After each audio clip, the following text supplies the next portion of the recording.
Hello, climbers, and welcome back to another episode of Climbing Mount CMMC.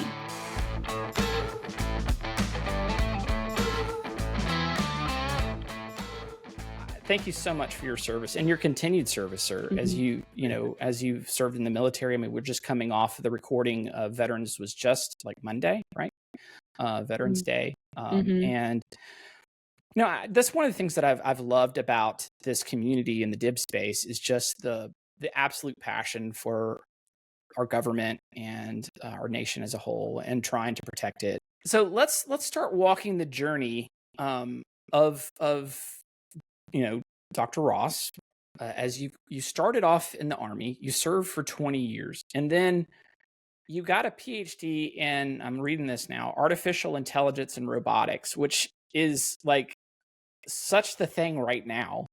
And then you had the choice of picking your path that you wanted to go. And I think when you were saying you sort of got pushed towards NSA in the direction that you started to go, can you talk about that? And then you also quoted saying, I knew nothing about computer security as you were going into the NSA. And that just seems like not possible to me, but can you talk about that a little bit? Yeah, one of the things that is really important to me is mentoring the next generation. And the story that I did go to school at the Naval Postgraduate School. The Army sent me to school to get a PhD in computer science, artificial intelligence, and robotics. And I was scheduled to be a program manager in the Army's autonomous vehicle program. That was back in, I went to school in 1985, and I came out at the end of the 89. So it was a long PhD program. The day that I graduated from the Naval Postgraduate School, I got a call from the Department of Army, and they said, the guy that is currently in the job that you were going to rotate into has decided to extend for another year. Oh my gosh. I mean, what, like, if that didn't happen, like, so much of like what I know about would not possibly, I don't know. It's interesting. So it was kind of a stunning thing. And they literally told me, go find another job. So there's so many life lessons that come out of this. And whenever I talk to young people, I say, you have to be flexible in this world. And I said, the one thing I've learned is that if you get grounded in the fundamentals, in my case, it was computer science, computer engineering. If you get grounded in the fundamentals, that will give you literal license to be flexible. And things are always going to happen in your life. You're going to lose a job. There'll be something that'll redirect your career. This was my redirection. So I called a friend of mine at NSA who was an assignments officer at the agency and said, do you have any jobs for computer scientists? They said, we got more jobs than you can shake a stick at. So that was where I ended up going, is to NSA. I literally knew nothing about computer security at that time. And by the way, when I was at West Point, the only course that I ever flunked there was in computers. So I also took, what? I'd gone in the hospital for something when I was a plebe, and I never recovered. So when I was a freshman, a plebe, that was the only course I ever flunked. I had to go to summer school, which that was the only time. But again, out of adversity comes always something positive. And that's my message to young people. You have to go through adversity. Adversity and failure actually makes you better because you learn from those things. And so it's very ironic that that was the one course I flunked at West Point, and then I never got to go to do AI and robotics, which ended up being the big thing now. I said, this is not a big thing now. That was 40 years ago we were doing AI and robotics. Yeah. But so that's how I ended up in NSA. I knew nothing. And then I couldn't get into the building there for 3 months because I didn't have a top secret SCI clearance. So they said, go find yourself someplace to sit for 3 months. And I was lucky enough to have some friends of mine that worked at NIST, and also a company called Trusted Information Systems run by Steve Walker. And little did I know that TIS had a brain trust of computer security people who had literally, the founding fathers of the business were sitting over at that company. Some of them had come from NSA. Many of the folks are still at NSA at that point in time. But I was able to take 3 months and do a deep dive on cybersecurity. It was called computer security back then. And I'm telling you, these people were so giving of their time. And that's where I learned the importance of mentoring the next generation. They spent hours with me, not just going over the fact there's an engine. They told me how to take apart the engine and how to rebuild it. And that's something that, having the grounding, the fundamentals of computer science, computer engineering, because I was an engineer coming out of West Point. That's everybody graduates from West Point 40 or 50 years ago with an engineering degree.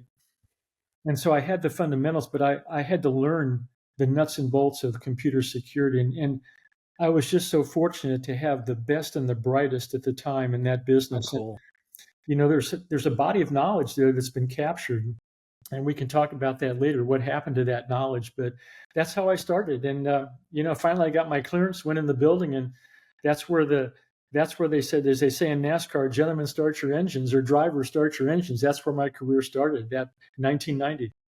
Now, when you did that, what kind of lens at that point were you looking at things through? Was it more from an engineering perspective for your PhD? And you're like, how does this compute? Like, were you having problems trying to reconcile the information that they were sending your way based on your current experience at that time? No, there was actually a common nexus. And this is something I think a lot of people miss today, is that I would say that the overwhelming portion of our problems in cybersecurity today can be solved with good systems and software engineering. In other words, when you're building software or putting a system together, that process that you go through, and this is going to be carried forward in some of our engineering work that we're doing now with 800/160. It's all about reducing the number of weaknesses and deficiencies in the code. And why? Because those become vulnerabilities if they're exploitable by an adversary. There could be a weakness or a deficiency in a piece of code, but if the adversary can't exploit that, then it's really not a vulnerability. But the problem we're seeing, and this goes even back in those days, as software systems and systems become more complex, that software becomes larger and larger, and the systems have more and more components. That complexity becomes your attack surface. And so all of that complexity and all of those weaknesses and deficiencies that don't get fixed during development end up being passed off to consumers to deal with. And that's a whole other story. But I saw that common nexus back at that time, that if we could focus more on developing quality software and hardware and system components and do a better job at integrating those into a more secure system, and we could trust that to some degree, that's where the real solutions were going to be. And so there was that kind of common nexus between engineering, computer security, of course, mathematics when you get into cryptography, and now we're going into a whole new world of quantum computing, which changes the whole computing paradigm, if you will, and you got to be able to adjust. So that's kind of where I saw that initial glimmer where we were going to end up, 20 or 30 years later. Just through what you're saying, I'm making so many notes, and I hope I have time to ask some of these other questions. But I do want to take a pause a little bit longer where we're at in this timeline. And it seems like you really got some key mentorship in this journey and your kind of in your flow. Is there any names or people that other than Steve Walker that you felt like really poured into you, that really kind of helped solidify or set you in a specific path? Well, there were so many. I'll probably forget. I know Chuck Flieger was one of the people at TIS, worked with Steve Walker. Steve Lipner ended up going. He was at MITRE. There were many people within NSA itself who were literally some of the founding fathers. Roger Shell, who is still running his company ASIC today, one of the founding fathers of the Orange Book. And there were just so many people there that were on the ground floor. And back in those days, it was based on science. Computer security had to have a scientific underpinning. That's why the Orange Book, the requirements in the Orange Book, especially when you get up to the level A1, which is where formal methods come into play. All of that has a scientific basis, and that's why some of those A1 operating systems, there are not many in use today, obviously, because we've come down a different path.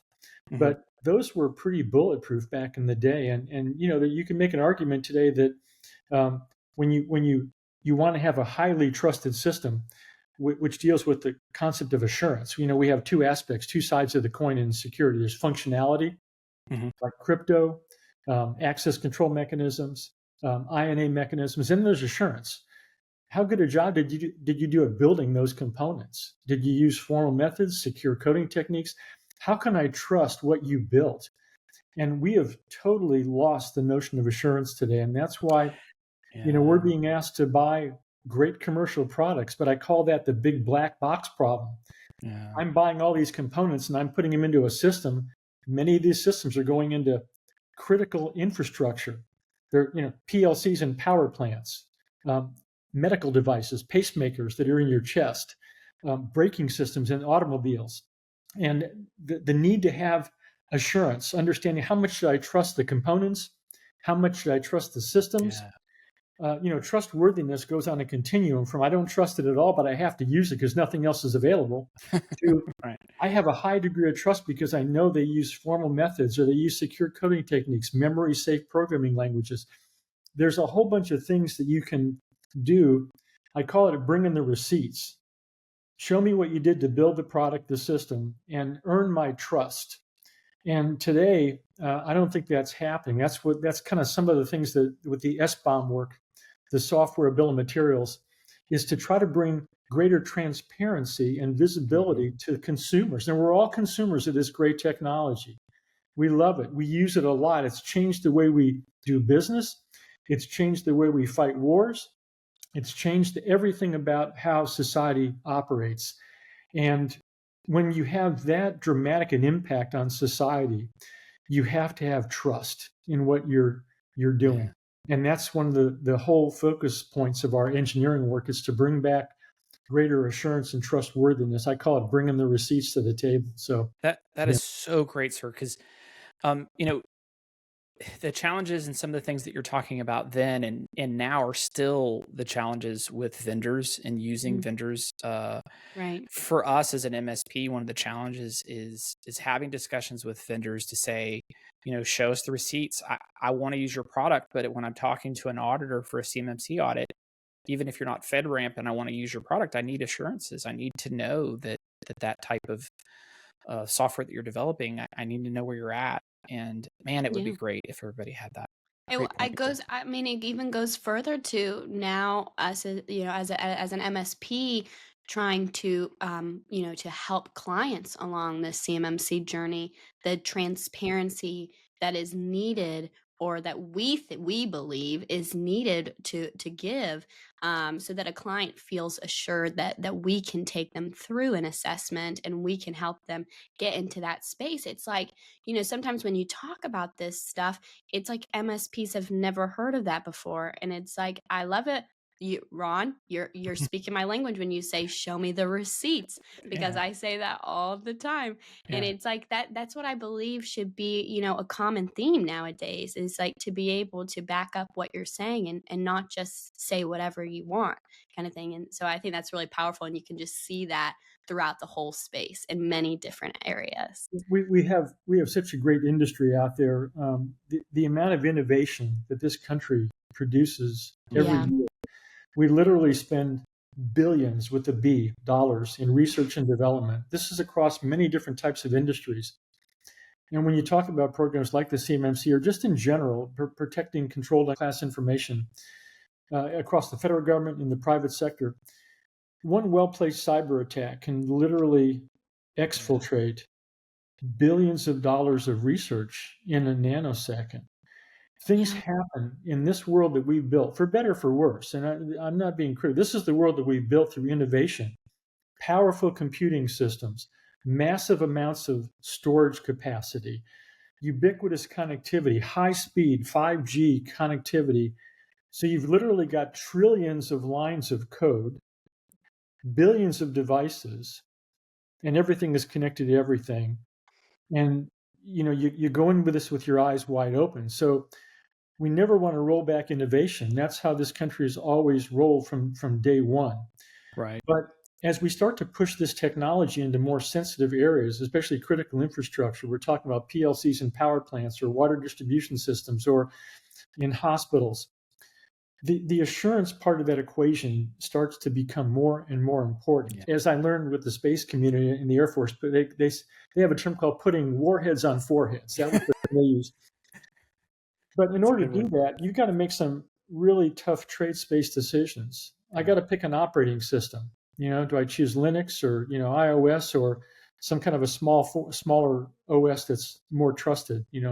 Those are real world decisions, and sometimes there's no right or wrong answers. There's Right. just a better answer at this point in the engineering process. It's been a real eye opener for me working with the engineers now and seeing what they have to go through and kind of bringing these two communities together because they both add value to the Yeah. final product. At this journey where you're at in the story that we're walking, you're still at the NSA. You have now ascended into a division chief.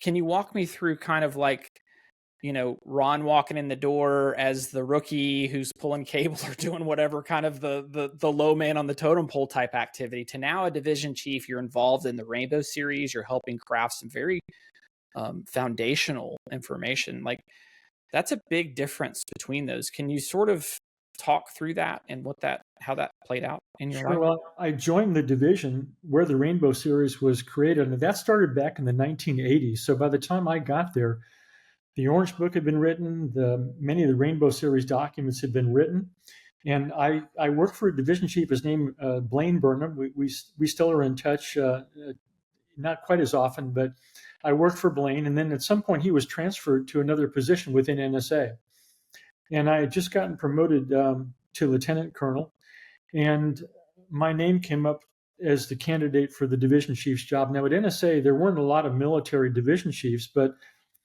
my name was still put up for that job, and so it went up to the deputy director's level for approval. I remember our building, our headquarters building was right next to the BWI airport. We were away from the main NSA campus, which was a little bit further south on the BW Parkway. And there used to be a joke every day we'd go to the window and look down to the main NSA headquarters and see if there was white smoke coming out of the tower to see if I'd got the job yet. So You got the job. Nice. but finally, the word came down. I did get assigned to that position, and I was just so grateful to be able to serve in that role because of the people that had been there prior to me. And I've always felt that you have to stand on the shoulders of those who've come before. You honor their work, you recognize their work, and then you try to push their work forward. And that's their legacy that they stand on. And so I was very fortunate to work with some great people in that division. And we also had a lot of work with NIST at that point in time because during those days, there was a move to kind of move away from the Orange Book into more of a federal criteria, or the Orange Book was more focused on the DoD aspects of the problem space. Okay. And so there was a move to develop something called a federal criteria. And we actually did that document. It was a joint project with NIST and NSA. And I was on the NSA side, and my NIST colleagues were on the other side. And we developed that federal criteria. It was only out for a very short period of time because it then transitioned to something called the common criteria, which became ISO standard 15408. And that was kind of the journey that we kind of pushed that body of work with our Canadian colleagues had their own criteria, and we were able to get together with the Canadians, the United States, and then several European countries to produce the first common criteria. And that came out toward the latter part of the 1990s. And then that was kind of my involvement in the criteria world. And right around that time is when I decided to retire from the military. And I made the transition from the NSA over to, it's not completely private sector. It's an FFRDC. It was called the Institute for Defense Analyses. It's kind of like MITRE or the Aerospace Corporation or the Jet Propulsion Lab.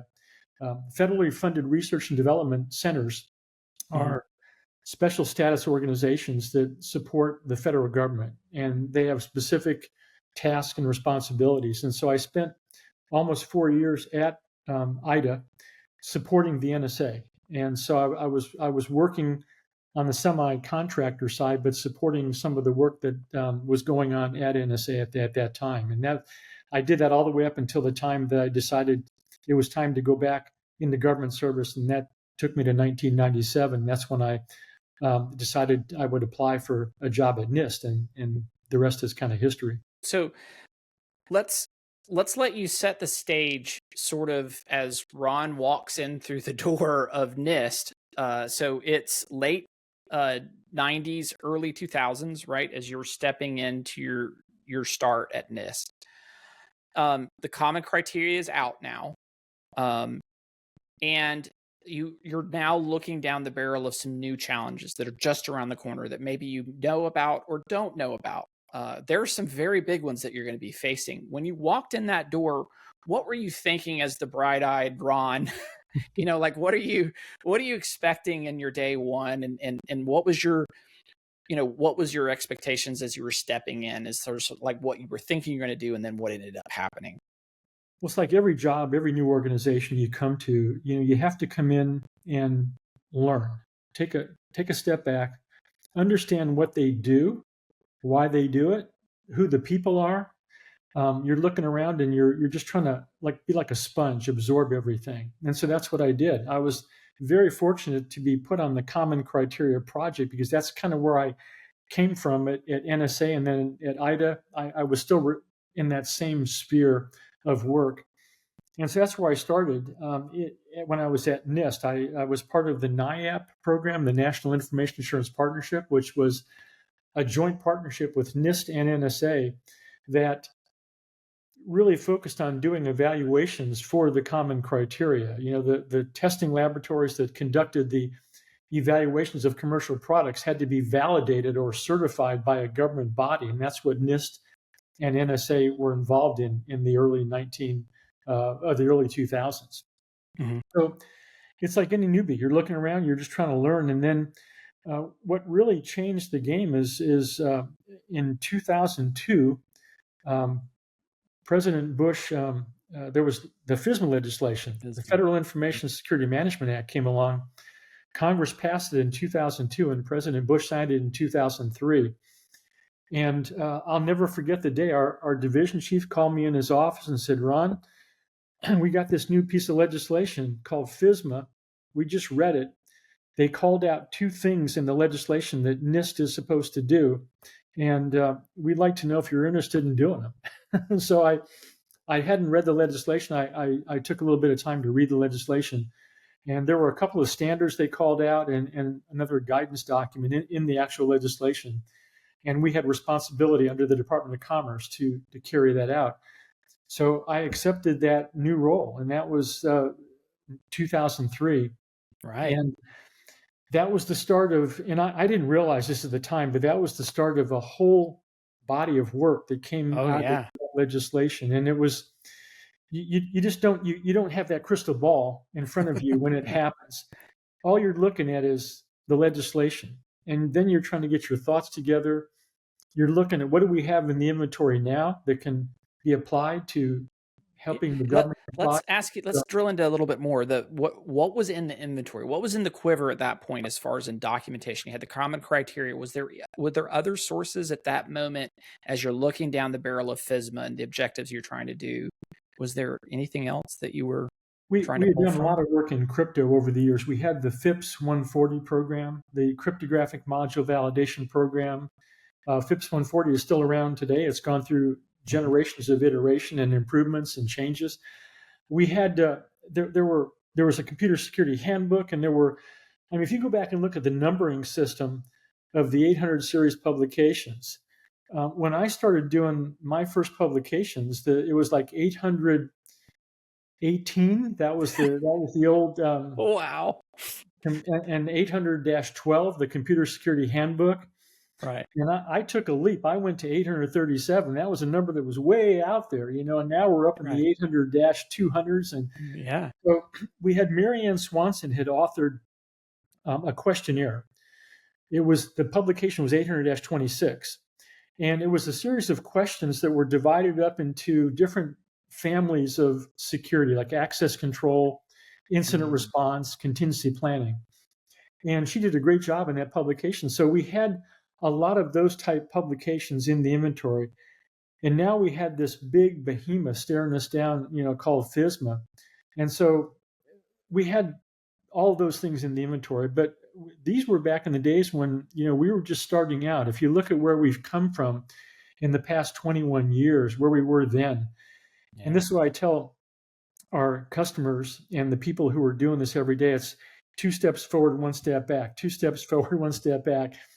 It's grinded out. And I said, if even though it seems like sometimes we're not making a lot of progress because we tend to be hyper focused on the latest attack and all the stuff that happens. And, it's hard not to focus on that. But you also have to look at what we've accomplished over the past 2 Yeah. decades and where we were and where we are now Good in point. the context of massive innovation and technological revolution and evolution. It's an amazing thing. So, yeah, it's rolling the clock back. Just look at the numbers on the publications, and you can get a sense of the magnitude of what my colleagues have been able to do at NIST. And there's been a lot of great success stories there. I think about like when I first started IT, we started our company in 2002, and like there was no remote support. You just got in your car and drove to where you needed to support your client. Now everybody does everything from remote. Like the world has changed Yeah. from those time frames, right? And so now you're looking at limited pieces on the board for you to try to pull from.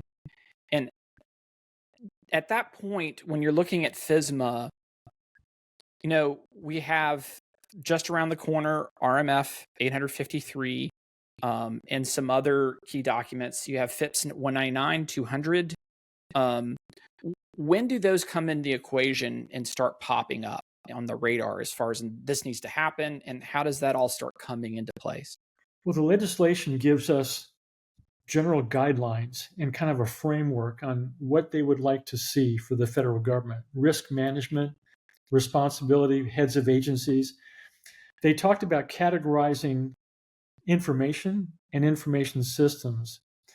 And of course, this is in the context the federal government is a huge organization. It's an organization of organizations. They have lots of diverse missions and responsibilities. And so we're looking at that landscape and we're saying, this is an enormous undertaking that we have to pursue here. So let's try to take what's in the legislation and start to develop some kind of a vision. And let's do it from the top down. One of the things that we also recognized is that the government was so large and complex that you couldn't even imagine that you could protect everything in the government to the highest level.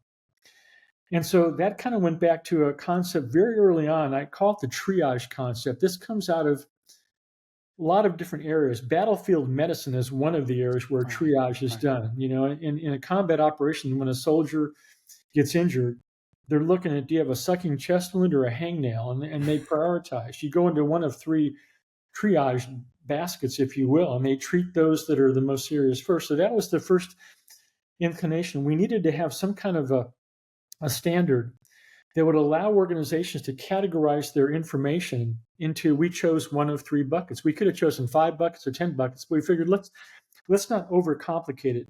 And we chose the impact levels, the low, the moderate, and the high impact, where impact was the impact to your mission if you lost the information or your systems were compromised. Obviously, low impact were things that were not all that important. You'd have limited adverse impact if something bad happened. On the other end of that spectrum, we had severe or catastrophic impacts on the mission. That's the high impact information and systems. And then the moderate was serious, but certainly not severe or catastrophic. So that standard was one of the first ones that we built, FIPS 199. And the reason we did that is because it gave the organizations a chance to divide up their assets and figure out which things are the most critical so they could focus on those things first. At the same time, and that's a result of the FSMA challenge that you had. Yes. That was the impetus of gotcha. Right. Okay. And so at the same time, we said, okay, we have to develop minimum security requirements. That came out of the legislation as well. So how do you do that for 24 major federal agencies with all these micro agencies? So we said, let's take a higher level approach. Let's come up with a set of high level requirements. There were only 17 in FIPS 200.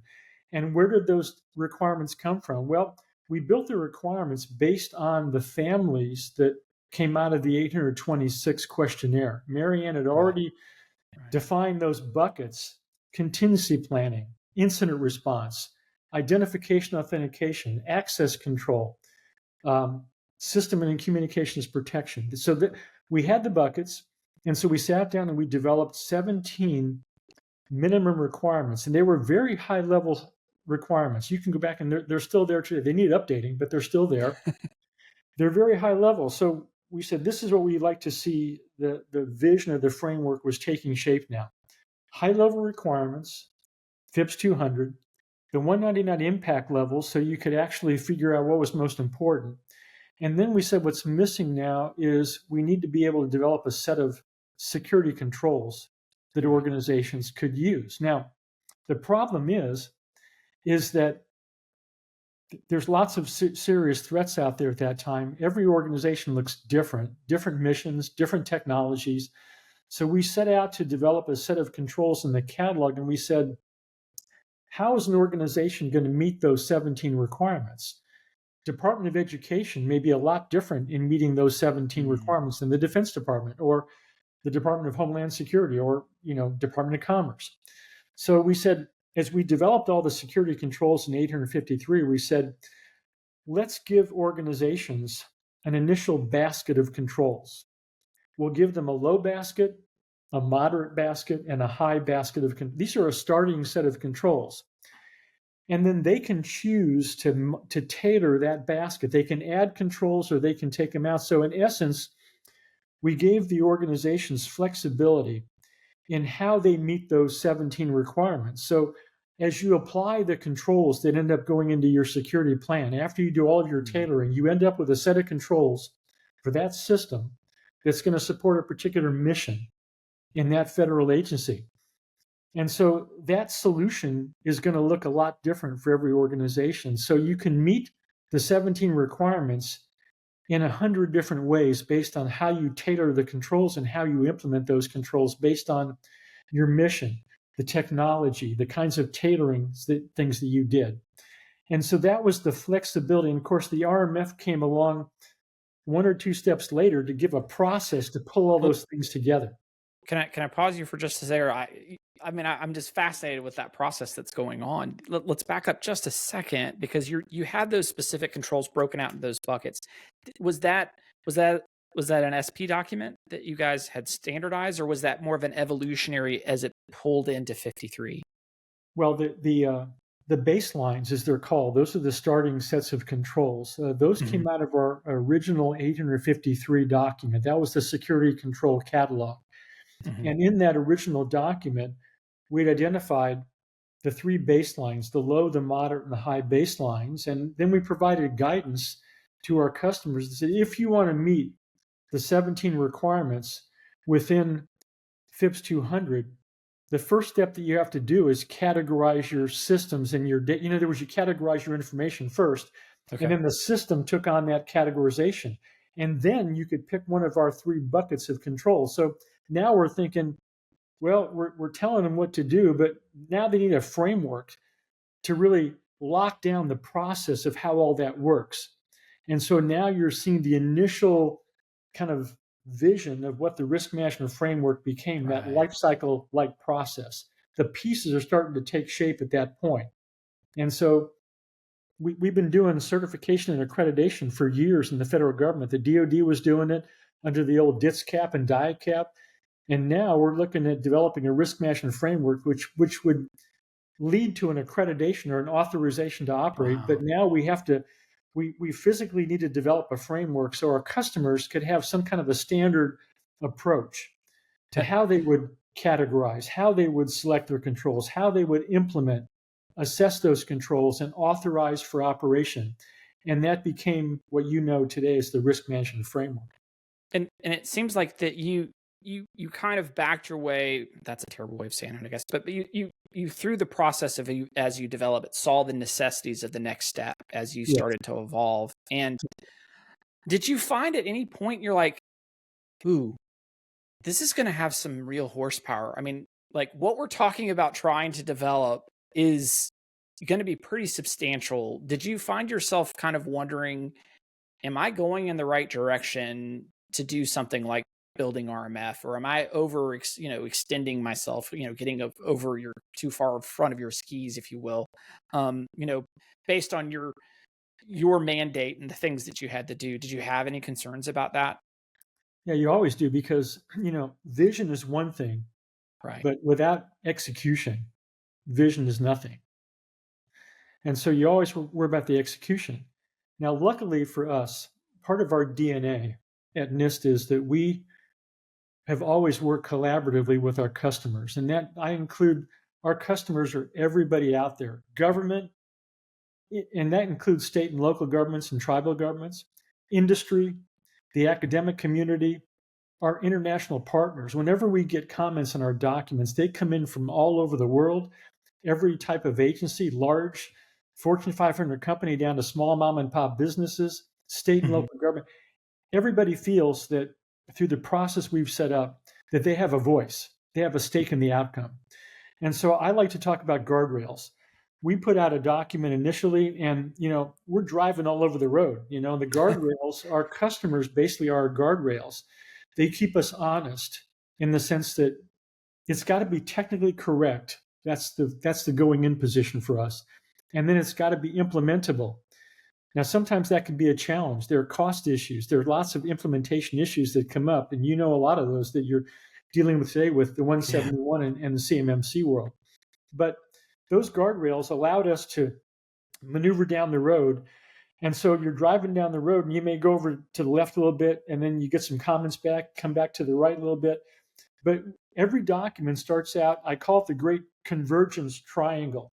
It starts out here, and then every public draft, after we Mhm. adjudicate the comments, the path becomes a little bit more narrow as you get toward that convergence point. So by the time you get to the final draft and the final publication, it's been through 3 or 4 rounds of public comments. And while I won't say any document's ever perfect because there is no perfection in our business. You Right. want to have good solutions, you want to have cost-effective solutions, things that work, but always be willing to learn and change. And that's we get I call that the sweet spot of a publication. When Right. you reach the sweet spot, you pull the trigger and you got to go. You can't sit around for perfect solutions. That's the way industry has to work. That's the way, you know, that's the way everybody has to work if you want to function in today's world. So that's kind of how all of this came about and how we course correct and we learn. And I'll tell you, that's one thing you always have to be able to do is learn from the execution of what you've built. And you never want to stand on ceremony just because you build something. That's why I say you have broad shoulders in our Right. business because sometimes you mess up and you do things that didn't quite work out like you thought they would work out. Um, just But I just got to say, I just think that's so brave to be able to like just create this thing out of thin air and then release it to, I mean, to have that massive impact on the government and start creating those standardizations. Because at that point, correct me if I'm wrong, like nothing had really quite like that existed, and then it's going to set a path for years Mhm. for standardization for the government. Am I right about that? Mm. Mhm. Yeah, you're definitely right. I mean, and I tell a quick story. There's a lot of anecdotes. I've been doing this so long. There's so many anecdotes and people I've run across. Alan Paller, who just was a major contributor to our business over the years. He ran the SANS Institute. And in the early days of 853, he used to always call me. He came over to NIST many times and said, I love your security control catalog, but it's too darn big. There are too many controls. Nobody can do all these things.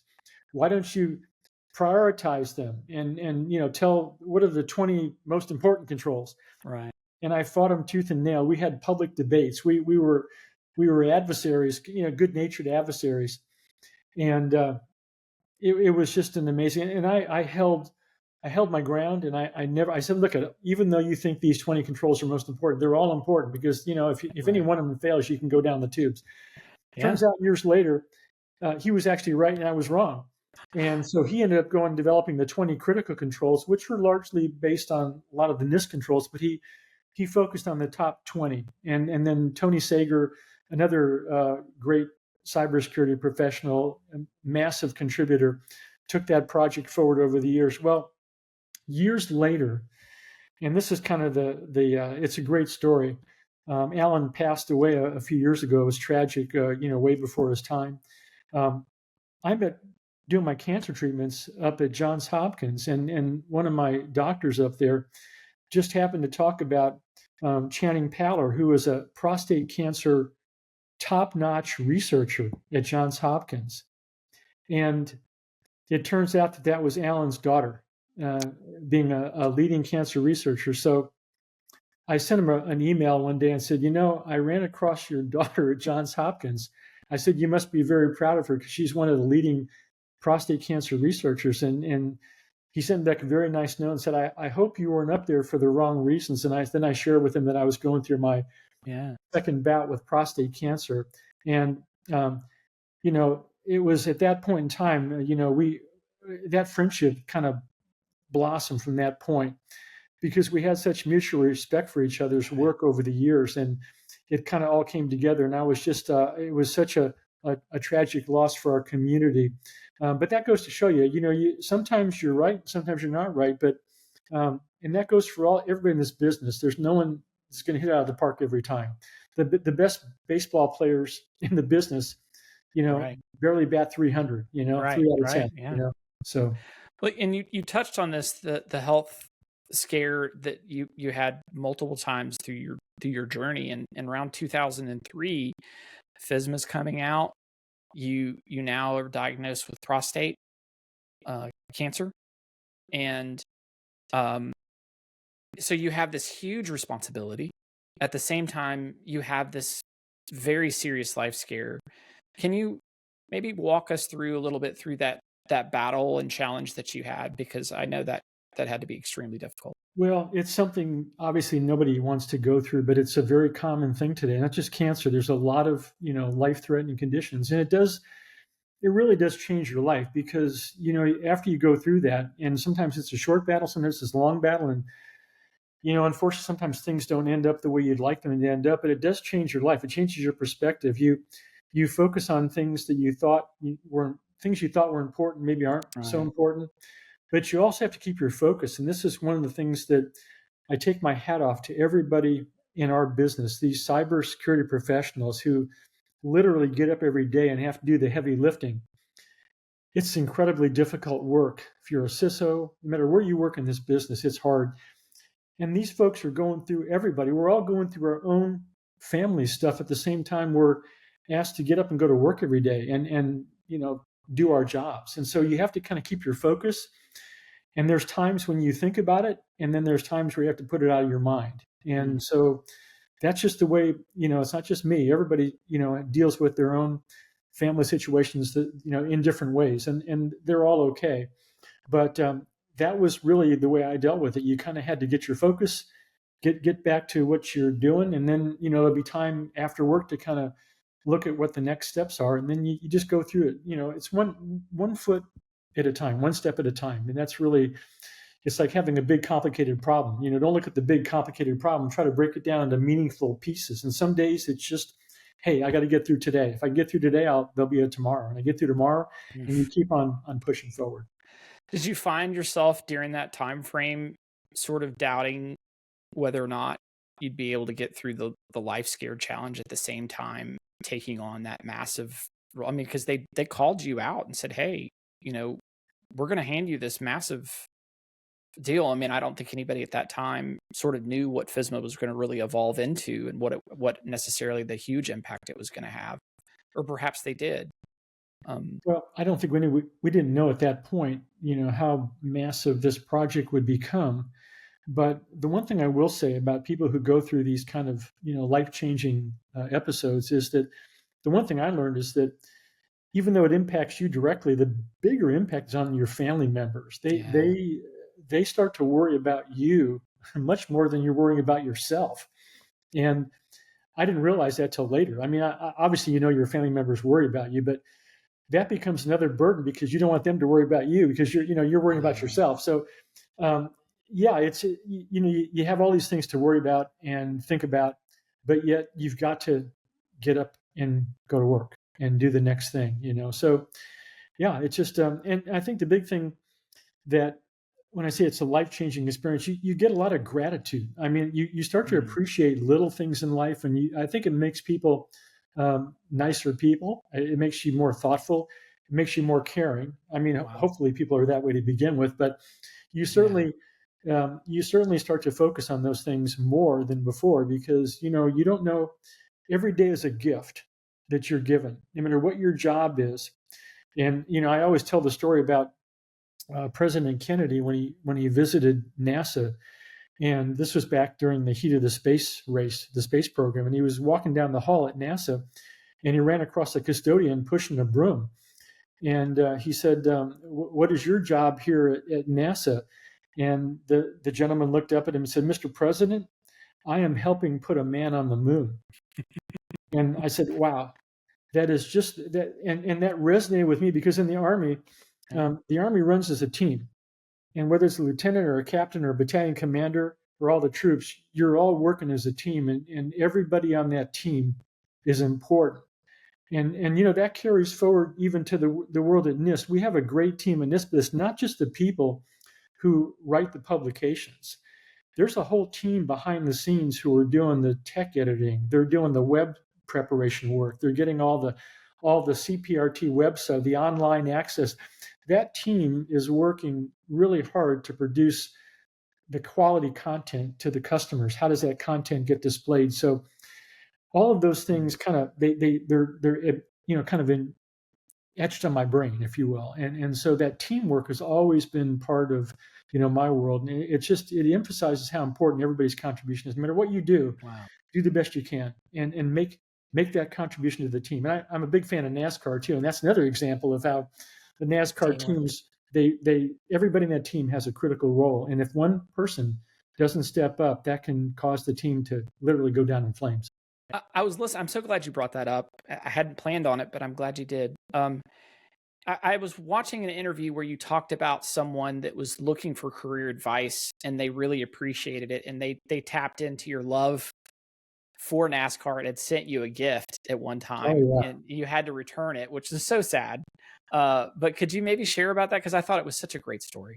I did a lot of public speaking back in those days. I would on the road 3 or 4 weeks out of the month sometimes, and I would speak at conferences. And I was coming out of a conference after I gave one of my presentations, and some young fella came up and said, "Hey, do you mind spending a couple minutes? I'm working on my PhD. I just started out, and I'm struggling with the topic. I'd like to do it in computer security or cybersecurity." So we sat down and we just talked. We talked about a lot of different things. I asked him what his interests were, and and then we talked a lot about cybersecurity. And then we exchanged cards, and he went away. And then I get a phone call about a couple months later, and he said, "I think I have a topic. Could I run a few ideas by you?" And I said, "Sure." So this is again part of the mentoring process. Doesn't need to be formal. My philosophy is when anybody has a question and comes to you for advice, take the time. They wouldn't come to you unless they wanted to hear what you have to say. So I gave him, a few tips here and there, and he went away for, gosh, it seemed like a year and a half. And then I got a phone call one day. He said, "Well, I finished my dissertation. I'm getting ready to defend it. Any advice on how to defend a dissertation?" And so we talked a little bit more. And so there were a series of these phone calls over a couple of years. And then he called me up ecstatic after it was all done. And he said, "Gosh, I've just got my PhD." He was so proud. A lot of hard work.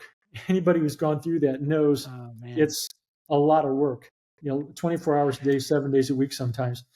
And I congratulated him, and we exchanged pleasantries and then hung up, and that was it. Well, it was about a week later, and I hear a knock at the front door, and I walk out there, and I think I'm not sure it was the Amazon back then or FedEx, but there was a big package on my front doorstep. And everybody knows I'm a huge NASA and NASCAR fan. I love both of those organizations.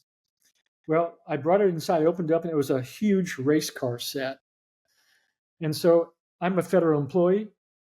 We have very strict laws and ethics that we have to follow, and we take them very seriously. You can't accept lunches or, things like that. There's a lot of rules we have to abide by. Mm-hmm. So I knew right off the bat, this was a gift that was more than $20. So I called him up and I thanked him for his thought. I said, that was such a touching thing to receive that I understand the thought, but I can't accept it. And I had to send it back. So, as hard as that was to do that, because I know the spirit in which it was given, but it also sent a message to him that, we have really good people in government. we play by the rules, and ethics and laws mean things to us as federal employees. So Yeah. yeah, that was a story that I'll never forget. And it was just one of those things that really, the bigger message for me is that you never know when you talk to a young person or even a not so young person that you're planting a seed that's going to grow into a huge tree at Mhm. some point. You just never know when that's going to happen. And so that's another thing why I'm so passionate about mentoring. In fact, I'm mentoring a young gentleman right now, a high school student back in Columbia, Maryland. So yeah, it continues. Well, I mean, just look at our organization and where we're at. Like, we wouldn't be where we are today without, your service, as well as so many other people in NIST and how they've built the standards that we're operating off of. I mean, it's just that giving nature has been so impactful in so many people's lives. I mean, just your story is an example of a one-on-one engagement, but I, I couldn't even begin to calculate, sir, your effect that you've had positively on so many lives and organizations and helping secure them. And hats off. That's really cool. I think it's amazing. I And appreciate that. It's been a humbling experience for me because just being able to give back. People say, "Why do you keep doing this for so long?" And I always come back with one word. It's called freedom. And I said every morning when I get up and go out my front door, and I've used this line before, but it's very true. I take a big, deep breath of freedom, and it's like, man, we take that for granted, yeah, literally. We don't think about it, and so anything I can do to give back to the country that's done so much for me over my 73 years, it's hard to believe, is something that I want to do. How long will I do it? I'll do it as long as I can continue to contribute. And I don't know if that'll be another year or however long the good Lord, lets me do it. And this, I hope this many, many, wants, many, sir, many, yeah, many more, sir. Have you this month or this year had those types of conversations that you're like, I'm definitely putting a pin in that? I want to circle back around, or maybe talk with Vicky or someone else in the organization to pass the baton in that conversation. Has that happened this year with you that you feel yes. comfortable sharing? Well, it always happens. And that kind of ties into, some of the things that Vicky's doing as far as you'll notice now that our content over the past 20 years has been delivered in PDFs on the website. As things get bigger and more complicated, that's a problem sometimes because you want to have documents that people can internalize, they can get their arms around. So one of the visions that Vicky had, and this started a little bit before she took over, and she's really gone on steroids now, is to develop what we call the CPRT website. That's the Right. online version I love that. of our That is content. so cool. I love And that. you're seeing all of the documents now transition. Mhm. So you can hit that website and go to any control, any assessment procedure, any requirement in 171, and eventually 172. And it's online. It's there. Now, this is good just from a content delivery perspective. But the other thing, the other side of that coin is, how does a standards organization maintain its relevance in the modern era when standards traditionally are very slow and cumbersome processes? If you're working on an international standard, you got X number of countries and committees, and there's time, and it takes a long time. But how do you react to an ongoing cyber attack where there's a new threat that pops up? This happened to us I think it was during this last year. And there was a problem. We developed we call it a beta control. Vicky put this new control. It was in the INA family. I think it was either IA13, if I recall. We put a new control, draft control, on the website, and we let people look at it almost in real time or near real time, and you get comments back on that. And then when the Wow. comments are closed out, it allowed us to go back and lock that control down and do kind of an interim update to 853. So instead of waiting 5 years between Rev 5 and Rev 6, you now have the ability to react to ongoing threats or different things that are coming about. This Cool. is what I would consider a dramatic change in the content delivery mechanisms that NIST is going through, and also the reaction time in bringing, I'll call them quasi standards and guidelines, because it allows you to be flexible and dynamic in bringing content to your customers. in a way that can react in almost in near real time to those problems. So, is that the ideal way to develop a standard where you get everybody, across the globe to comment on it? No, but it gives you enough time to do a meaningful comment period analysis and reflection and getting, I call it the greatest thing that NIST has is the sunshine that shines from a globe of people that can look at our stuff on the website and provide their perspective. This gets back to your original comment in question about sometimes you get that one comment that is so profound and so impactful that it goes right into the document as part of that initial draft. It's happened, many times over my career.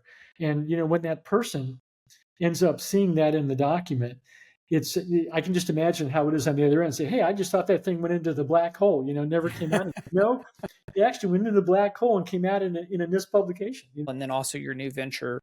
Is there any of those details you would like to cover? I'll be turning my full attention to the world of systems security engineering and working with our NASA partners on the Sunrise satellite project, which is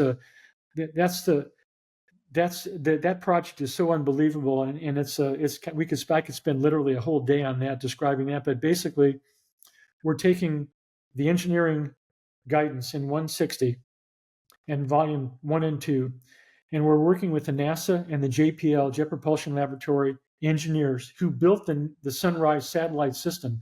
It's now waiting for its launch to go into space. And we're working with the same engineers, going back through a simulation and rebuilding that system using the security design principles in 800 and 160. And they're asking some key questions. Did it result in a different set of software and hardware modules that would make it more secure? How much did it cost to do that? How much did it impact the schedule? So we're going to learn in that virtualized world of simulation how that system could have been changed. And then there are other partners out there in the DoD and Department of Energy, every federal agency who builds a system. We even have a lot of private sector organizations looking over our shoulder. How can we learn? How can we participate in this? Because every engineering group has the same problem. We're living in a brave new world of the convergence of cyber and physical systems. We're pushing computers into everything that matters, from pacemakers to power plants to automobiles controlling your critical braking system. Mm-hmm. And each one of those has to be engineered. And so the engineering process is going to help us reduce and manage complexity. It's going to allow us to generate a level of assurance, to have greater trustworthiness in the things that we're pushing into critical systems, going into critical infrastructure. And that's the future of cybersecurity and computer security. It's going to be an exciting time. And anybody that's starting out and wants to build a career, man, I'm telling you, I wish I could roll the clock back 50 years because I would be so much with both feet into that world. And I hope people, choose that career because it's a wonderful career. No matter what you do in the world of cybersecurity, there's a place for everybody. Everybody's got the ability to contribute in some way, whether you're an engineer building policies, producing firewalls, formal methods, they're software engineers, security engineers. There's a place for everybody. There's no shortage of, we need everybody's hands on deck to solve these difficult and challenging problems. Dr. Ross, is there anything that, like, if someone needs to connect with you on LinkedIn or things like that, is that a good way for them to ask, as well as the 172? Yeah, anytime you can come directly to the NIST. My email at NIST is a good way. My cell phone is always on, and LinkedIn is a great way to make those connections. So any way they feel comfortable, and hopefully we'll answer questions and take them to the next step. Right. Well, thank you guys all for listening, all the people who are listening either on a podcast or on YouTube watching this. We appreciate you tuning in, and obviously we appreciate Dr. Ron Ross stepping in to this space and sharing his journey as well as where he is now and where he's going to be in the future. We're thrilled to continue to follow him and his journey as well, and we hope you guys enjoy just a little bit of a hint of what he's been able to do and what he's going to be doing. So thank you again for watching. Make sure to follow us so you can stay up to date on all the latest news, and tune in next Thursday for our next podcast episode. But until then, guys, keep on climbing. See ya. Make sure to follow us on LinkedIn and YouTube to stay up to date on the latest CMMC news. We hope you guys enjoyed today's episode and listen out for the next one. But until then, keep on climbing.